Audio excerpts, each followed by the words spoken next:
Hello seashells, and welcome back to my channel. I decided to do a Black Lives Matter art tribute to honor some of the Black victims of police brutality. I was not able to include all of the victims' names, and the saddest part is that I wouldn't even be able to buy a canvas big enough to write all of the victims' names since there are so many.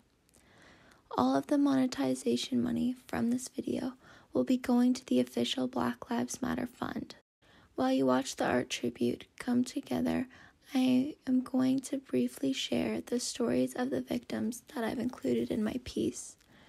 These victims leave behind their families, their children, their friends, and their dreams.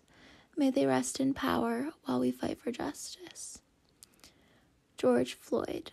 On May 25, 2020, George was arrested for allegedly using a counterfeit bill. Even though he did not resist arrest, white police officer Derek Chauvin kneeled on his neck for nearly 9 minutes, killing him, even though he kept saying, "I can't breathe." Briona Taylor.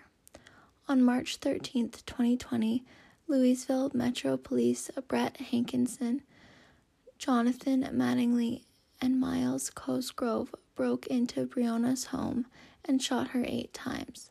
They were looking for someone that did not live in her home, and they were already in police custody. Maude Ivory.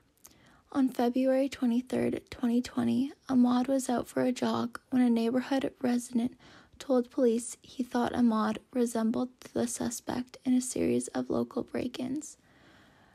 Gregory McMichael and his son armed themselves with a pistol and a shotgun and pursued Mr. Ivory and shot him.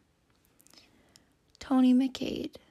On May 27, 2020, Tony was fatally shot in the Leon Arms apartment complex by an officer. Philando Castile. On June 6, 2016, Philando was fatally shot by Officer Geronimo Yanez during a traffic stop. Philando's girlfriend filmed the incident while sitting next to him. She said he had been shot while reaching for his ID after letting the officer know he had a firearm. Regis Korchinski. On May 27, 2020, Regis's mother called for police assistance after a domestic conflict with the request to take her daughter to the Center for Addiction and Mental Health. While her mother and brother were in the hallway of their apartment building, police entered the 24th floor apartment.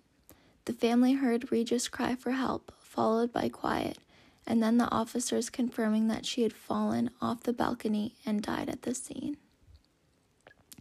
Eric Garner. On July 17, 2014, Officer Danielle Pantaleo put Eric in a chokehold while arresting him.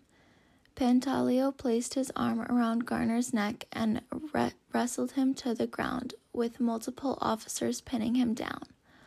Garner repeated the words, "I can't breathe," 11 times while laying face down on the sidewalk. After Garner lost consciousness, officers turned him onto his side, continuing their chokehold. Garner remained lying on the sidewalk for 7 minutes while the officers waited for an ambulance to arrive. Garner was pronounced dead an hour later. Oscar Grant. On January 1, 2009, Oscar was restrained by 2 officers. A third then drew his pistol and shot him fatally in the back. Oscar was pinned down and unarmed. Michael Elligan. On February 3, 2020, mentally ill Michael was fatally shot by police while holding scissors.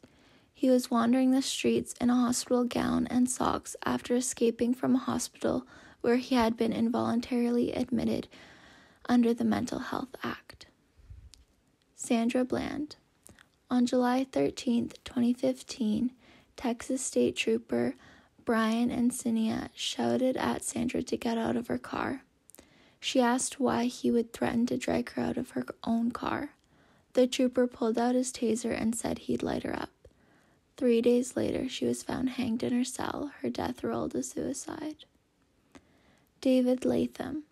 On June 6, 2014, mentally ill David was fatally shot by police officer Michael Eddington almost immediately after arriving on scene. Sean Bell. On November 25, 2006, Sean and his friends were leaving a strip club as part of his bachelor party. Members of the New York Police Department fired 50 shots in total. Sean was struck in the neck and arm and was pronounced dead on arrival to the hospital. None of the three men had a weapon, despite police reporting they had heard one of the three men mention a gun. Tamir Rice. On November 22, 2014, 12-year-old Tamir was killed by police officer Timothy Lohman. Tamir was carrying a replica toy airsoft gun and was shot almost immediately after police arrived on scene.